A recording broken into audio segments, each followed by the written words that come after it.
es Erika Zapata, periodista y otra campesina como ustedes. Gracias por estar pendientes de nuestro contenido cada mañana. Bienvenidos a la finca de hoy. En esta ocasión los saludo desde este predio llamado El Jardín del Secreto, ubicado en el municipio de Fredonia, en el departamento de Antioquia. Es un proyecto agroecológico que ayuda al medio ambiente, a su conservación. En una hectárea de extensión, por medio de la unión familiar, las personas que aquí viven están implementando diferentes productos para la venta, para los turistas que aquí llegan. Y estamos en esta parte de la piscicultura. Lo mejor es que tienen 350 especies, tilapia roja. Obviamente realizan todo el proceso de limpieza y cumplen con todos los protocolos de bioseguridad ante la pandemia del COVID-19. Y estoy con Alejandro Correa, uno de los dueños de este predio, y él también, junto con su esposa, es que están desarrollando todo este proyecto. Bienvenidos al capítulo de hoy. Desde el departamento de Cundinamarca les hablaremos sobre la importancia de la ceba en las lecherías. Esto demuestra que los machos también pueden ser rentables con un buen manejo. Todos los detalles en la finca de hoy. Ya les hablaremos del cruce entre el ganado rojo noruego y el jersey, y allí se sacan ejemplares que pueden producir hasta 19 litros de leche, y esos ejemplares son más mansos. Todas las características en un momento. Ya les hablaremos sobre los beneficios del Internet de las cosas en ganadería. Esto permite facilitar los trabajos del campo. Información, experiencias e innovación. Acompáñenos en este recorrido agropecuario por Colombia.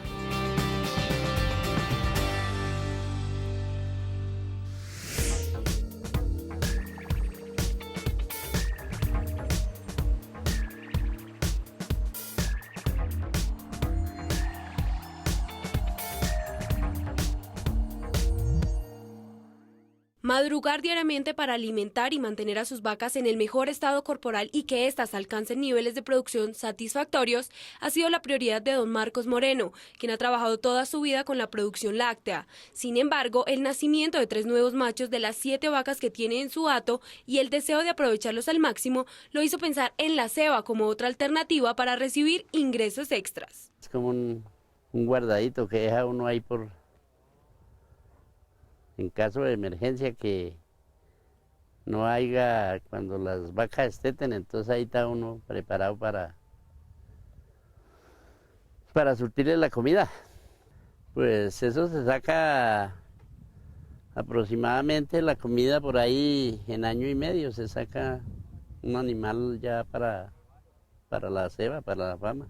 Nuestro entrevistado procura vender sus terneros recién destetos a sus 6 o 7 meses, logrando un precio de aproximadamente 1.500.000 pesos. Así reduce significativamente costos de alimentación, tiempo y mantenimiento general. Cuando tienen buen precio, pues sería rentable destetarlos y venderlos, porque los vendí uno bien vendidos.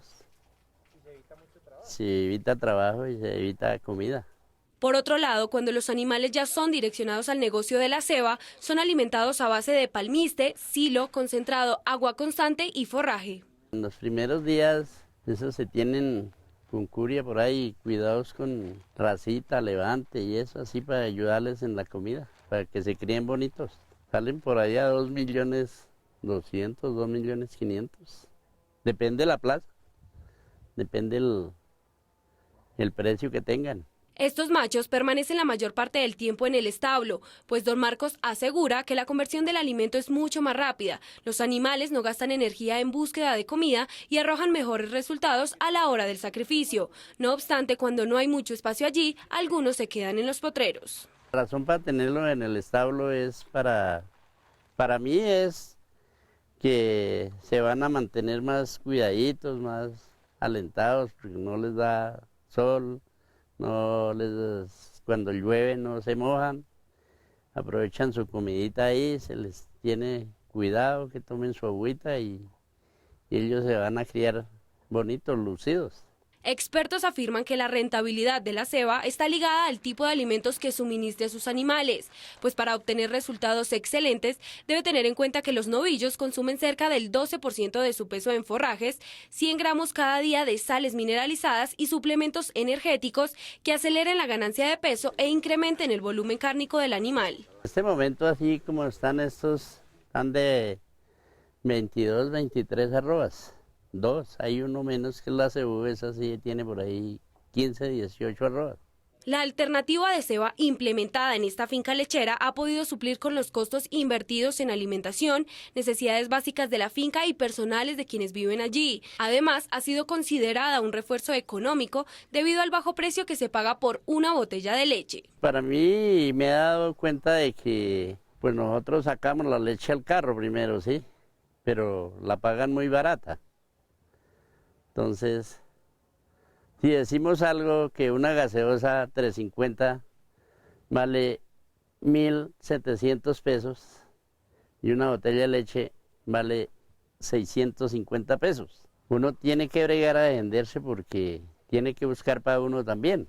Además del alimento que suministre, debe brindar comodidad y evitar al 100% el estrés de los animales, para que al final del engorde el novillo haya alcanzado un peso cercano a los 450 kilogramos en el menor tiempo posible. Eso sí, ayuda uno a su trabajo, ¿sí? Yo madrugo, les hago aseo, les traigo con su desayuno y sabe que el que madruga Dios le ayuda, ¿no? Entonces, dicen que el que pega primero pega dos veces, entonces madrugando Dios le ayuda a uno. Finalmente, la estrategia de cebar machos o venderlos destetados en su producción lechera puede resultar exitosa, pues el precio de cada uno de los animales cubrirá el monto invertido en su engorde y además dejará ingresos que servirán para cualquier necesidad.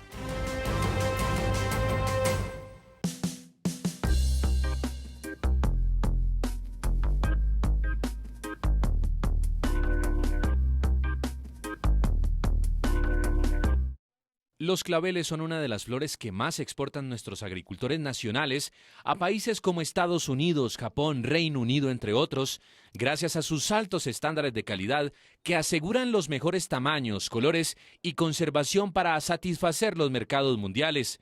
Para lograrla, se deben tener en cuenta una serie de parámetros que van desde la siembra hasta la selección del producto final.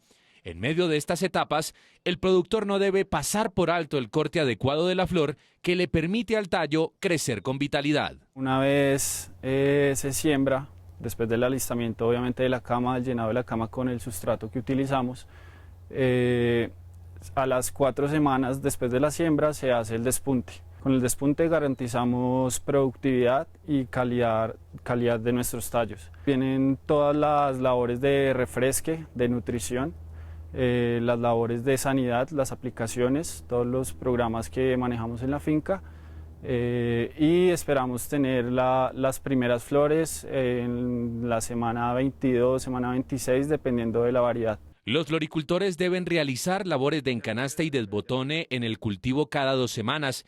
En el caso del mini clavel, se realiza el descabece y el encanaste con el fin de garantizar la calidad y productividad del cultivo. Las labores consisten principalmente en el encanaste.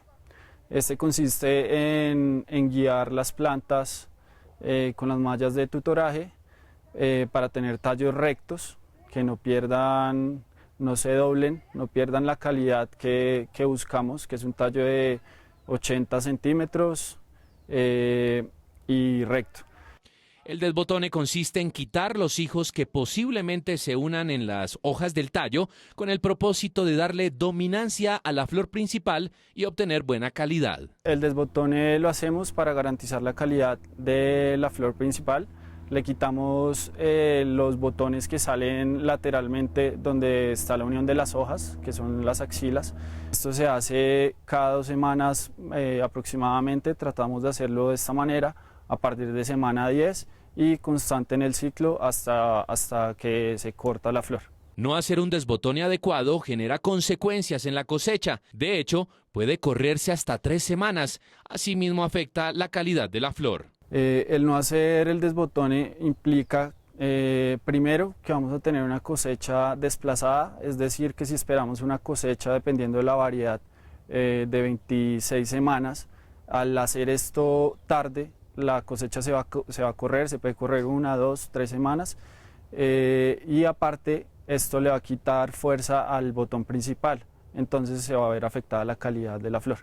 El corte se debe hacer con una tijera de filo debidamente desinfectada para garantizar la sanidad de las plantas. Después inicia el proceso de clasificación en donde se extraen los tallos y finalmente se arma el ramo de acuerdo con el pedido del cliente. Una vez ella saca sus flores cortadas, debe dirigirse a la mesa de clasificación, donde según el pedido de post cosecha va a armar los ramos. Esto depende de la calidad o de los parámetros que exige el cliente. Si vamos a cortar un tallo selecto, debe tener las medidas apropiadas de 75 a 80 centímetros con el punto de corte que se requiere. Por último, los productores realizan el alistamiento final para iniciar la entrega de pedidos y el proceso de exportación hacia diferentes países del mundo.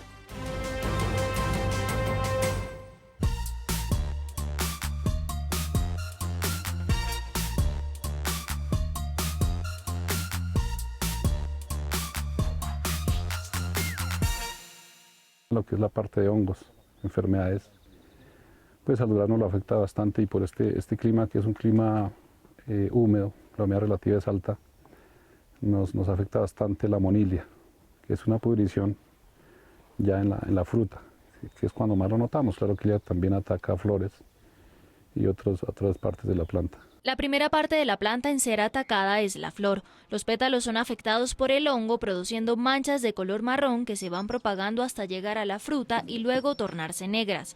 El torque y la roña son otras dos enfermedades a las cuales el durazno granjarillo es susceptible. La primera de estas también es denominada por los agricultores como cresta de gallo y produce una malformación en las hojas del árbol, encrespándolas y evitando así que la planta pueda realizar su fotosíntesis y alimentarse bien.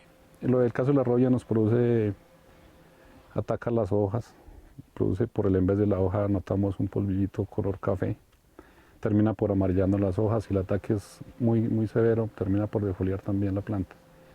Y en la fruta nos produce unas pintas que pues también deterioran la fruta, que no va a servir para comercializarla como fruta buena.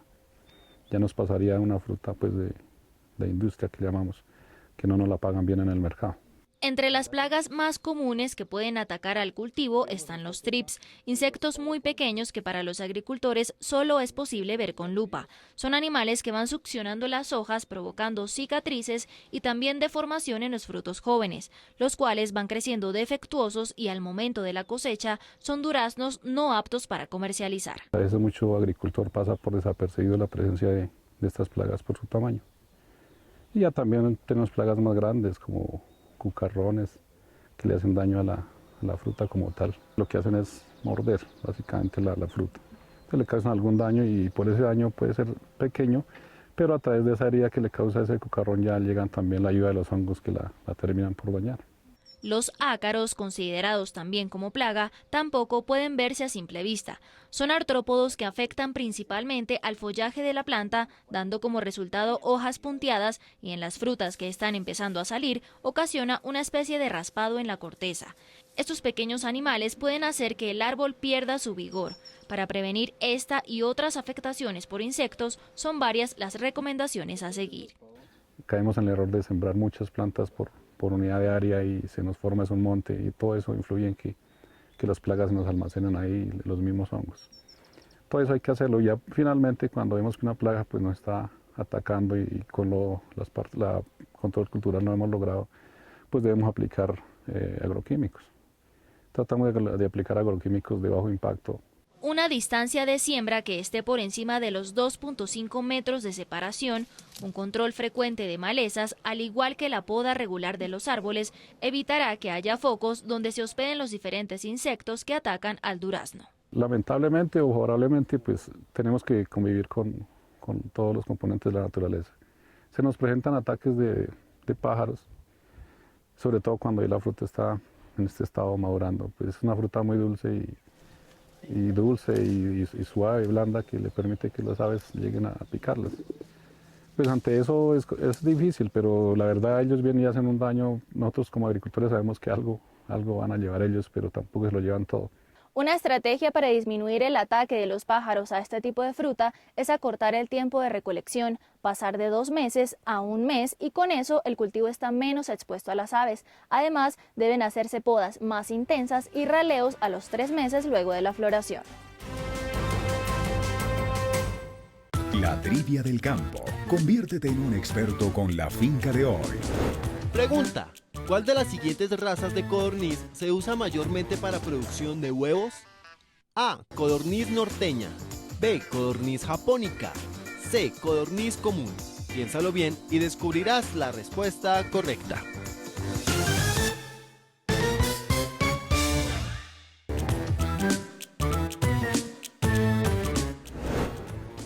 Pregunta: ¿cuál de las siguientes razas de codorniz se usa mayormente para producción de huevos? A. Codorniz norteña. B. Codorniz japónica. C. Codorniz común. La respuesta correcta es la B. La codorniz japónica o japonesa es una ave gallinácea originaria del este de Asia de plumaje amarillo y marrón que se caracteriza por poner huevos de mayor tamaño que los de la codorniz común. Es capaz de dar hasta 120 huevos en 22 semanas de producción.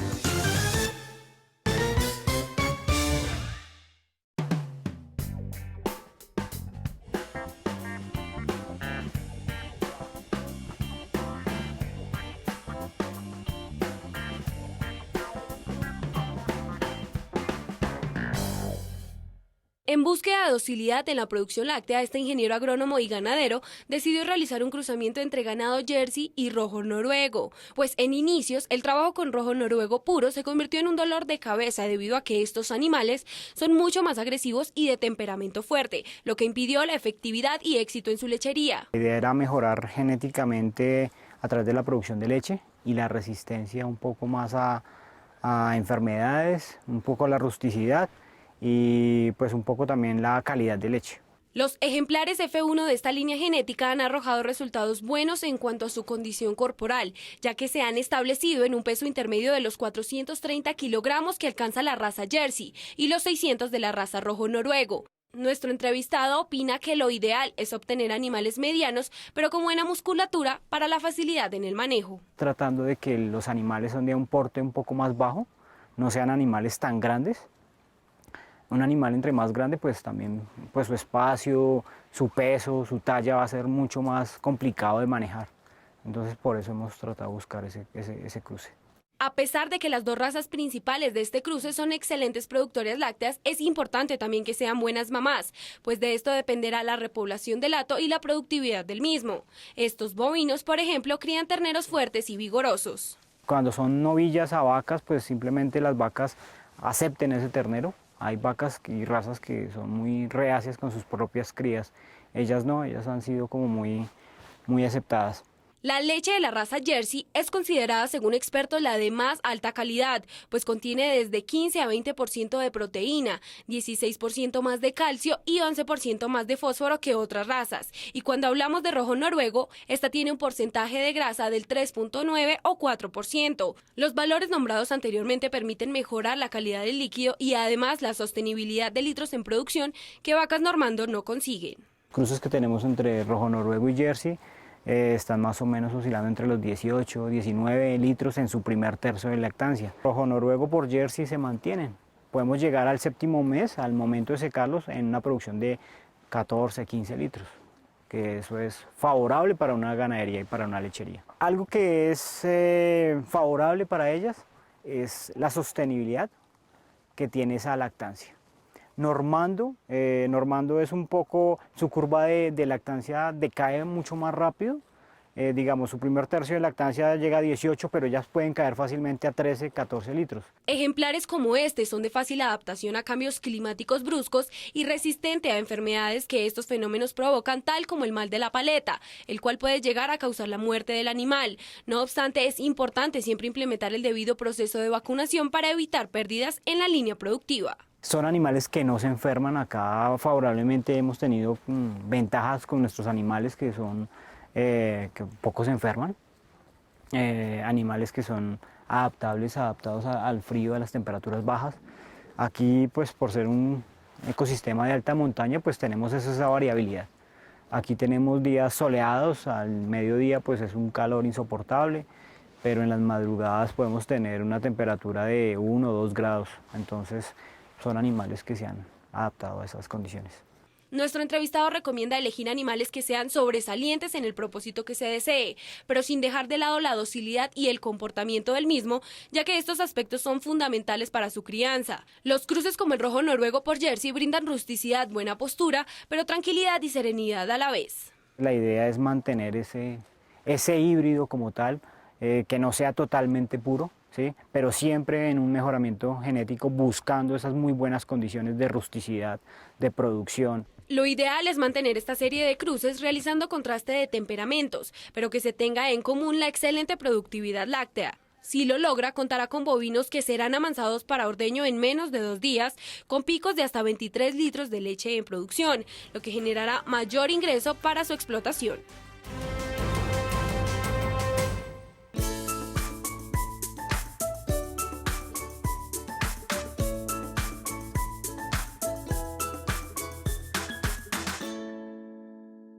Con una máquina que necesita un mantenimiento continuo para que entregue el rendimiento deseado, compara a Carmen Tulia Castro a cada una de sus vacas, las cuales según ella reciben unos cariñitos extra que le devuelven en calidad y cantidad, nada más ni nada menos que con 25 litros de leche diarios. Son 3 vacas, son más o menos 70 botellas diarias, fuera de lo que consumen los becerros. La sola producción que yo recojo, más lo que consumen los becerros. Mientras muchos ganaderos piensan únicamente en la inocuidad de la leche mediante el lavado y secado de las manos, utensilios, ubres y pezones, despunte y sellado de los mismos, Carmen Tulia, sin dejar de lado estas prácticas, piensa en el bienestar del animal.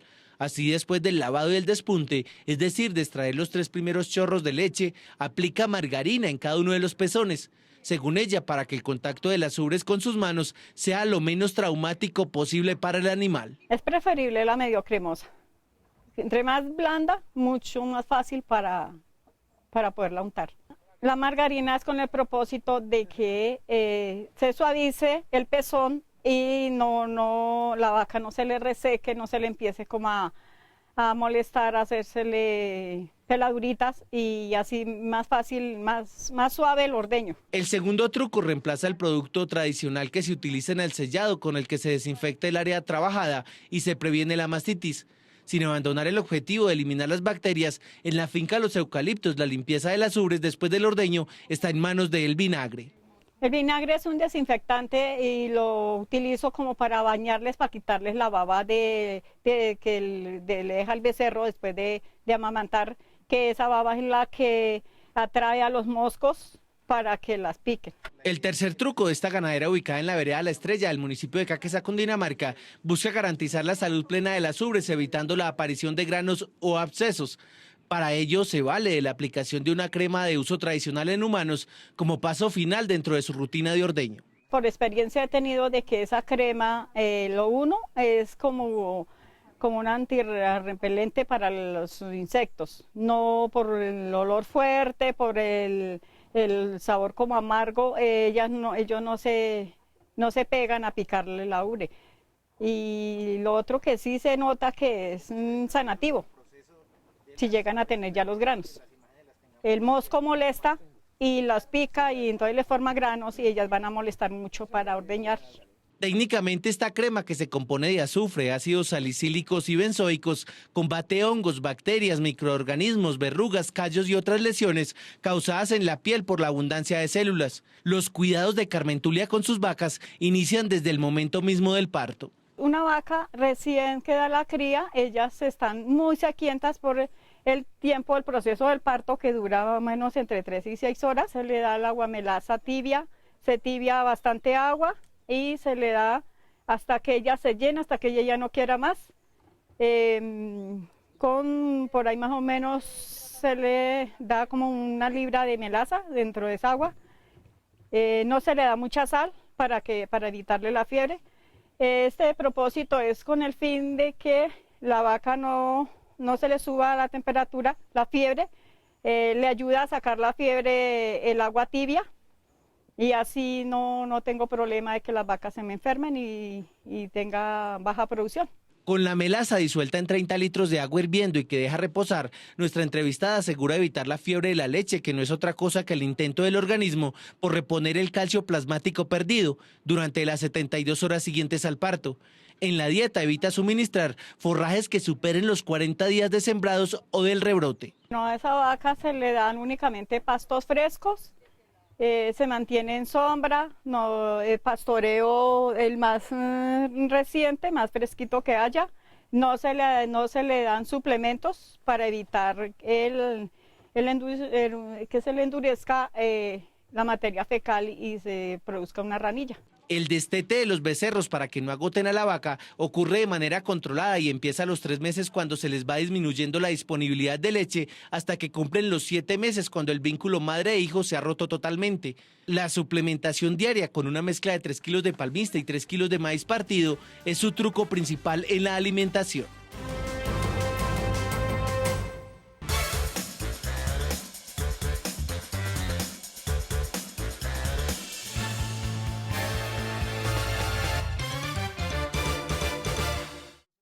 En los últimos años, el manejo de la ganadería ha dado saltos hacia nuevos sistemas computarizados y herramientas tecnológicas que han representado una solución para los productores.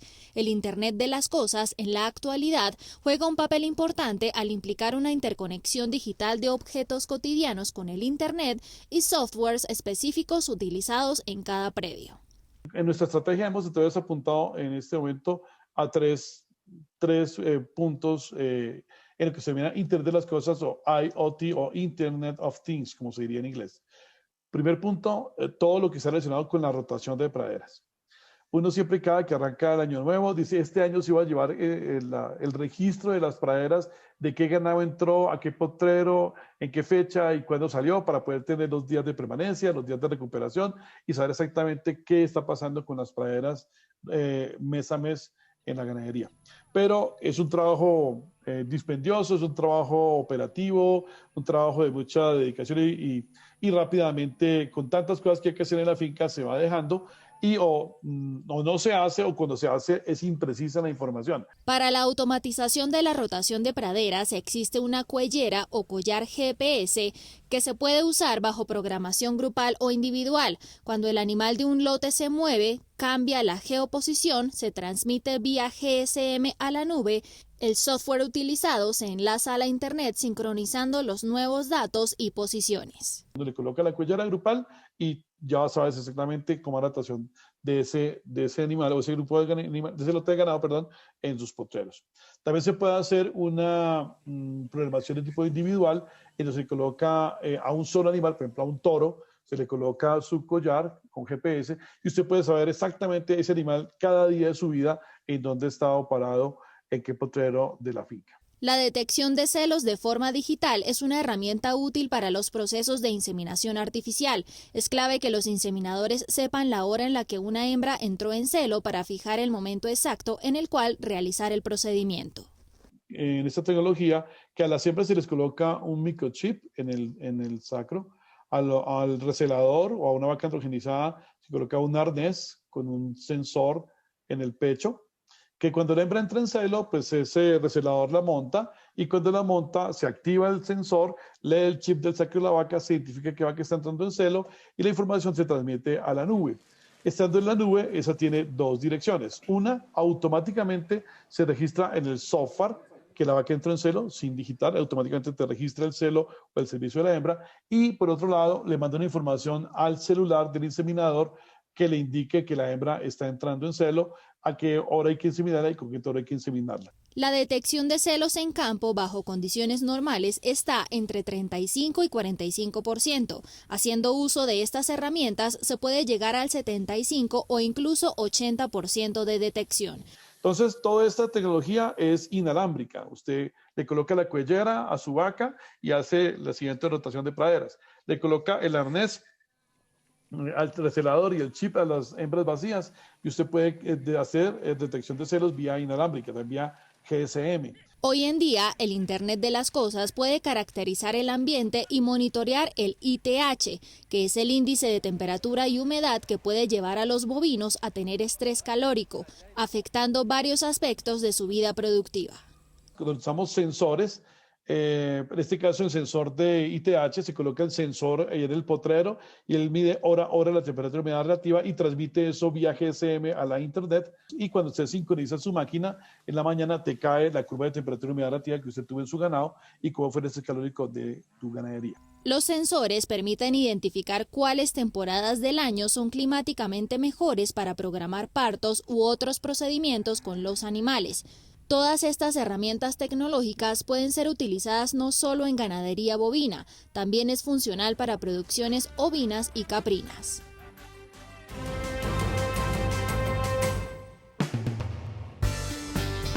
Desde la finca El Mirador en Cundinamarca les hablaremos sobre el cruce entre 3 razas.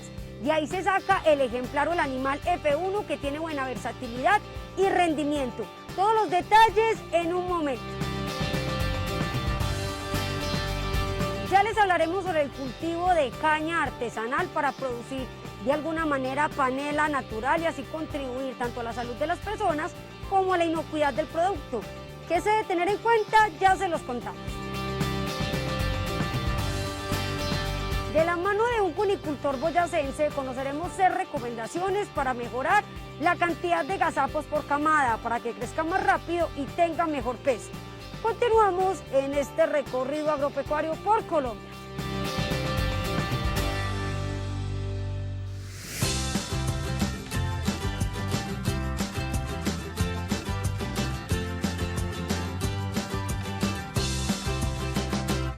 Para obtener buenos resultados en una explotación porcina se debe tener en cuenta la fertilidad y la genética de las madres, pues en el momento de parto la estabilidad corporal que alcancen los lechones y el rendimiento productivo después de la etapa de destete dependen de estos factores. Las características físicas son fundamentales para la selección de una hembra. Los expertos aconsejan que la futura madre se escoja de una camada numerosa de más de 10 cerditos. Bueno, para seleccionar una hembra de cría hay que tener en cuenta varios aspectos. Primero, que la descendencia de ella sea de una línea lechera buena, que buscamos que tengan al menos un promedio de leche de 10 a 12 litros día. ¿Cómo hacemos para el proceso de selección? Miramos línea genética de la madre. ¿Qué razas utilizamos acá? Utilizamos Landras, Larshway, Hampshire, Duroc, Pietran, bueno, etcétera. ¿Qué es lo que hace la cerda? Los cruces. Cruzamos líneas como Landras por Larshway. Las hembras de raza Hampshire se caracterizan por mantener altos estándares de productividad, razón por la cual son denominadas por los expertos como prolíferas, pues por su facilidad de parto alcanzan cerca de 12 lechones por camada, ideales para realizar el cruzamiento entre razas Landras o Larshway. Tenemos una línea que es la línea Hampshire. Es muy buena, tiene una buena habilidad materna, tiene buena docilidad, tiene facilidad de parto, tiene un promedio de lactancia por día de 11 litros día por lechones. Eso es dependiendo, la lactancia siempre va a ir de la mano con la alimentación. Es una raza que se especializa en botar buenos lechones y de buen tamaño. Pueden haber camadas de 14 lechones, como pueden haber camadas de 9 lechones nomás. Es una raza especializada en carne, o sea, buen tamaño de lechón va a salir, pero ¿qué pasa? Si la mezclamos con una Larshway o una Landras, vamos a obtener más calidad de leche y los lechones se nos van a mantener mucho mejor. Contar con un adecuado rendimiento genético evita que se presenten casos de mortandad en las camadas, pues las madres que son bien alimentadas y con fuerte gen pueden suministrarles a sus crías la energía necesaria para que alcancen pesos óptimos en las diferentes etapas de crecimiento. En términos generales, los parámetros reproductivos entre razas son evaluados por medio de su peso, por lo que nuestro entrevistado prefiere animales con genética F1, pues asegura que así incrementa la calidad de leche. Intentamos hacer, como en todas las explotaciones porcícolas, intentamos llevar una línea genética que era solamente Landras o Larshway, que nos dimos de cuenta en nuestra explotación.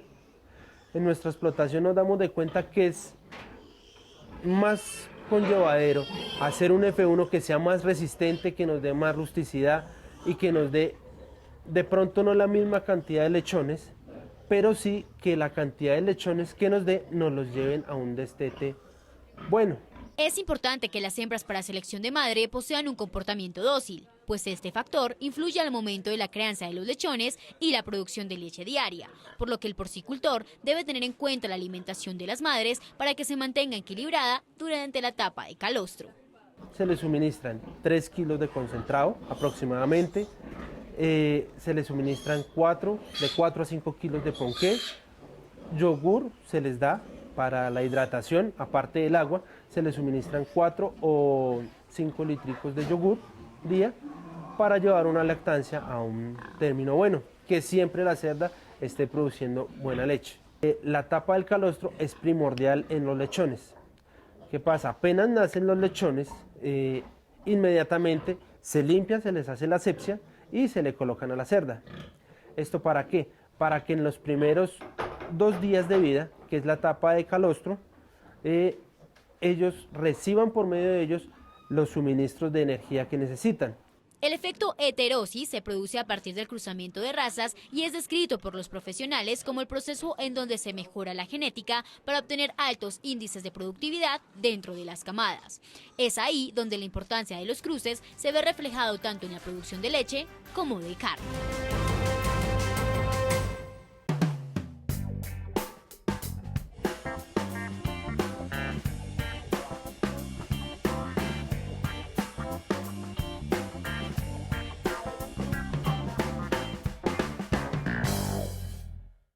La panela es un alimento natural proveniente del jugo de caña de azúcar. A partir de la solidificación del líquido, conocido como melaza o miel de caña, se obtienen bloques divididos en moldes. Para la elaboración del producto artesanal, nuestro cañicultor prefiere emplear la mano de obra. De esta manera, evita la tecnología y el uso de sustancias químicas, pues asegura que realizando una limpieza de caña 2 veces al año, no es necesario este tipo de elementos. Aquí nos caracterizamos por la producción de panela orgánica.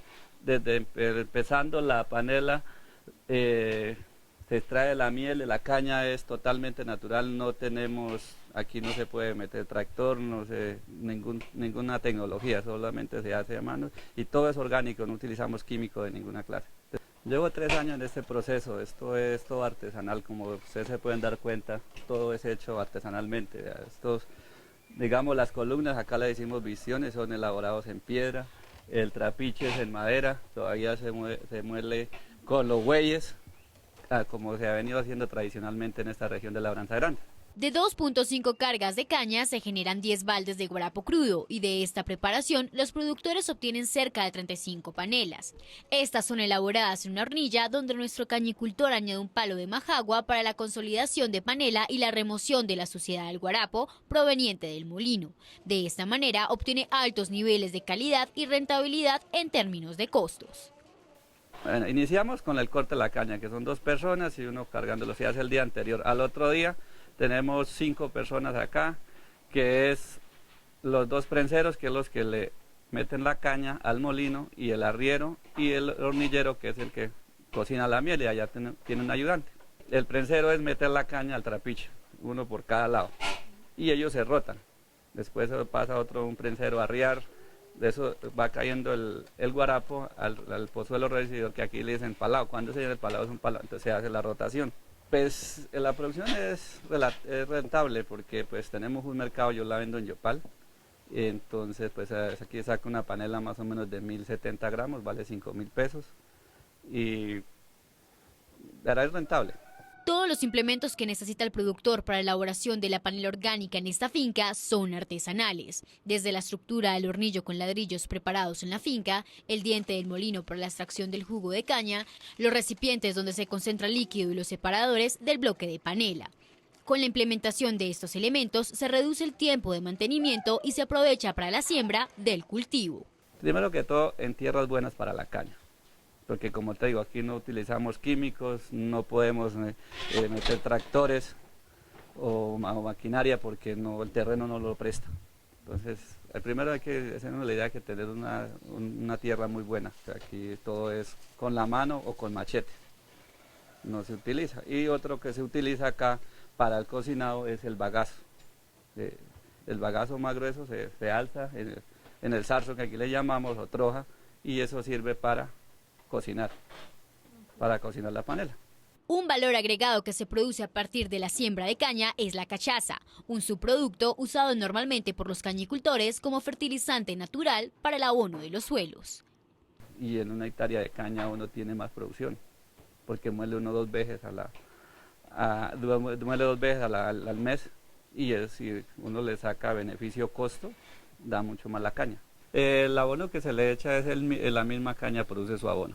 La sopa o el residuo, el que queda más finito, de cuando se entra la caña al trapiche, que eso queda algo fino, se distribuye entre las matas de caña. Una vara de caña contiene cerca de 10 gramos de azúcar, por lo que el proceso de lavado debe hacerse meticulosamente para no tener pérdidas al momento de extraer sus derivados. Es recomendable que se corte la caña en trozos manejables que faciliten la carga y no se tenga pérdidas al momento de elaboración de la panela.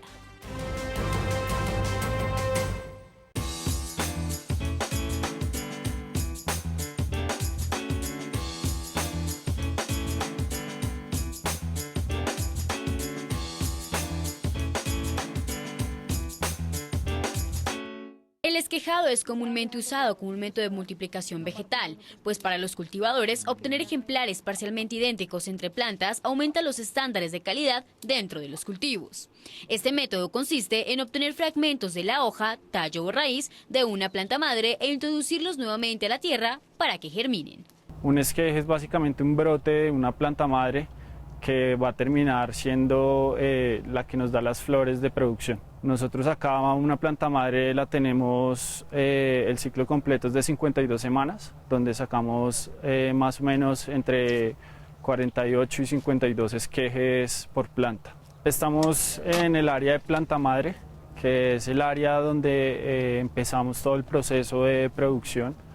De las plantas madres salen los esquejes que vamos a enraizar y posteriormente sembrar en cultivo.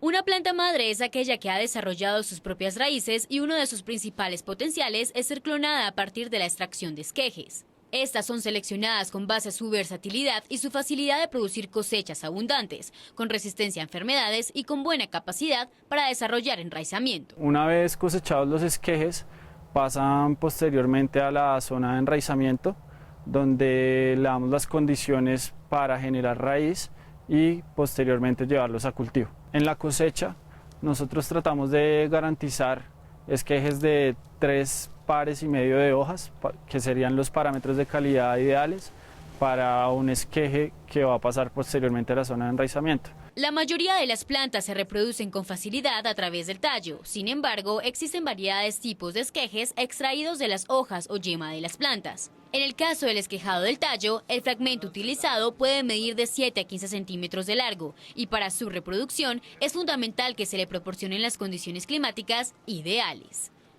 Regamos las plantas por medio de cintas de goteo. Esto es un sistema de riego automático, donde le aportamos pues el agua necesaria y los nutrientes necesarios de acuerdo a los análisis que tomamos.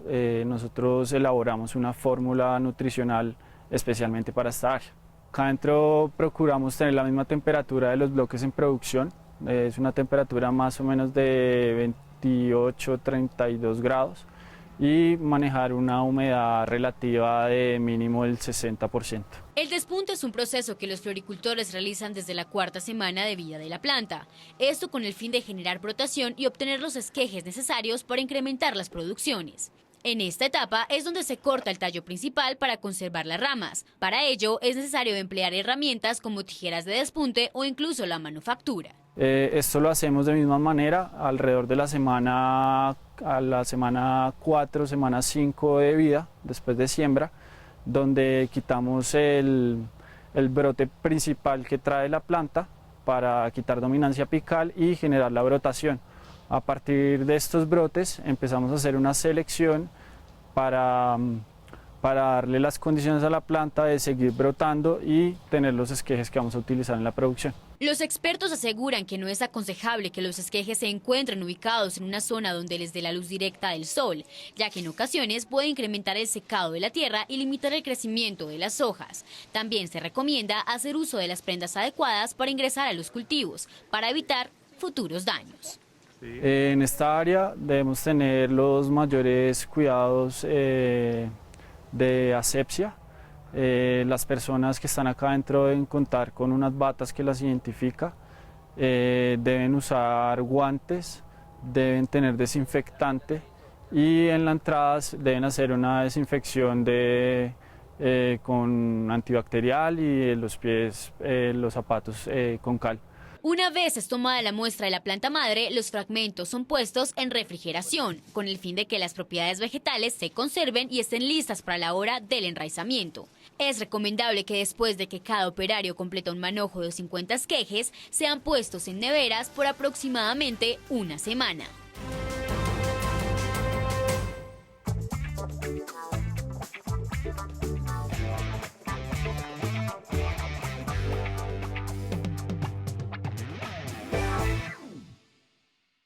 Radicado desde hace un año en Lenguasaque, Cundinamarca, el chiquinquireño Ricardo Niño y su familia se distinguen en la región por los rendimientos de su cunicultura, todo gracias a 6 aspectos que él denomina secretos. El primero es el cruzamiento de razas. Yo tengo aquí conejas de 19 gazapos en un solo parto.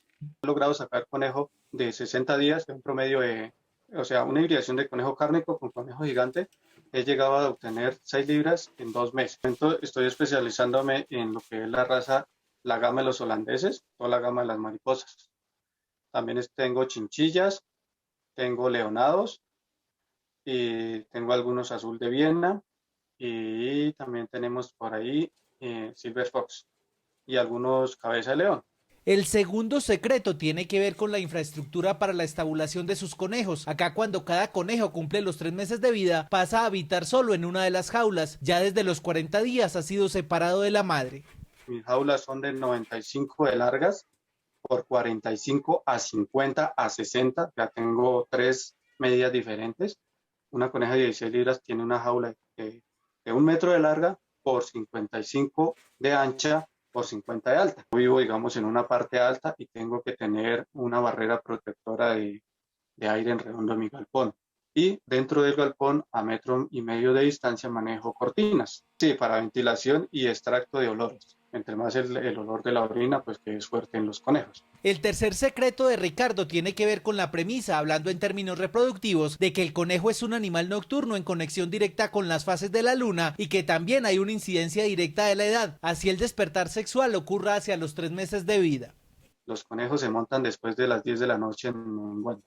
Es cuando hay una mayor cantidad de hembras con un mayor peso en los gazapos al destete. Yo enrazo las hembras gigantes a los 7 meses y con un peso mínimo de 11 libras. Yo he hecho montar una hembra, un solo salto del macho y me da 19 conejos. Y he hecho montar en diferentes etapas de la luna, he hecho montar la hembra con 3 saltos y me da menos gazapos. Curiosamente, en la granja La Fortaleza, el macho no recibe el último alimento del día hasta que no haya fecundado a la hembra. El cuarto secreto está ligado precisamente a la alimentación, donde a pesar de los costos de los concentrados, estos son vitales, pero mezclados con otros alimentos. Hay que darle una ayudita con los forrajes y los bloques multinutricionales, pero yo utilizo, digamos que un 96-98% de concentrado. En la finca actualmente estoy cultivando rábano, alfalfa y trébol gigante del rojo. Y pues utilizo pasto normal, que es el quicuyo, deshidratado de entre 24 a 36 horas. Uno lo corta, lo deja bajo techo donde no le ni el sol ni el sereno y después de 24 horas se les suministra a los animales. En el momento estoy en un proyecto de fabricar mi propio concentrado. El control del alimento, que se suministra 2 veces al día, es uno de los datos más importantes en la toma de registros. El aseo, como mínimo día de por medio, buscando eliminar básicamente los residuos de pelo, es el quinto secreto. Pero si uno no tiene la higiene correspondiente, esos 20 conejos no le va a crear ninguno. Y si se cría alguno, no va a servir para mi propósito, que es pie de cría. Cuando un conejo tiene diarrea y se hace en la jaula y uno no la limpia, Pues sencillamente si hay 10 conejos en la jaula, 10 conejos se contaminan, ¿sí? Lo mismo el tema de la sarna que quema el pelo con un soplete a base de gas, y luego se lava las jaulas con agua y jabón, y yo utilizo un producto que se llama amonio cuaternario para desinfectar las jaulas. Pero cuando no se hace el respectivo sopleteo, pues ese pelo hace que se le meta la nariz del conejo y él comienza a estornudar. El último secreto tiene que ver con la prevención de enfermedades. Así en Colombia no existan medicamentos ni vitaminas exclusivos para conejos. A los 25 días yo purgo con ivermectina al 1%, utilizando una cantidad de 0,3 milésimas de 1 miligramo. ¿Sí? O sea, 1 miligramo contiene 10 rayitas, entonces yo solamente le aplico 3 rayitas subcutáneas. Ahí recibe el primer pinchazo del conejo. Y también se desparasita con el penbendazol al 25%, se le da la misma cantidad, pero oral. Con las purgas y desparasitaciones, el trabajo de limpieza se incrementa en la granja, puesto que la muda de pelo por parte de los conejos se hace más abundante. Alejandro, ¿qué estamos viendo en este momento? Bueno, aquí en Jardín Secreto, en la finca, tenemos un apiario solamente de abejas meliponas, o también conocidas en el argot popular como angelitas. Estas abejas tienen para nosotros una función muy importante, que es pues obviamente la polinización. Nosotros la tenemos como una parte de la temática de Jardín Secreto, que son varias temáticas como te he venido presentando en el programa. Está la parte piscícola, la parte del café, la parte avícola, el avistamiento de aves, y en este momento tenemos pues aquí lo que son las abejas angelitas. Ellas tienen el nombre científico como Tetragonista angostula. Esto es una especie de las abejas más pequeñas que existen en nuestro sistema ecológico, y como te dije, aquí hay 8 colmenas que en un futuro pues la idea es tener más abejitas meliponas. ¿Se saca miel 100% natural? Claro, totalmente natural. Estas abejas como son tan pequeñas, ellas no hacen una recolección muy grande como la Apis mellifera, que es la abeja que pica. Esta es una recolección muy, muy pequeña, que ellas las van depositando en los 3 niveles más altos, en unos guijarros, depositan la miel y también el polen. Muchísimas gracias. Y aunque para nosotros termine este capítulo, sabemos que para ustedes apenas inicia el día. Gracias por cultivar la tierra del país. Recuerden que las personas que están en otros países nos pueden ver a través de la señal de Caracol Internacional, y ustedes a través de las redes sociales que aparecen en pantalla. Ahí también pueden revivir cada uno de los capítulos que ya han sido transmitidos en la finca de hoy.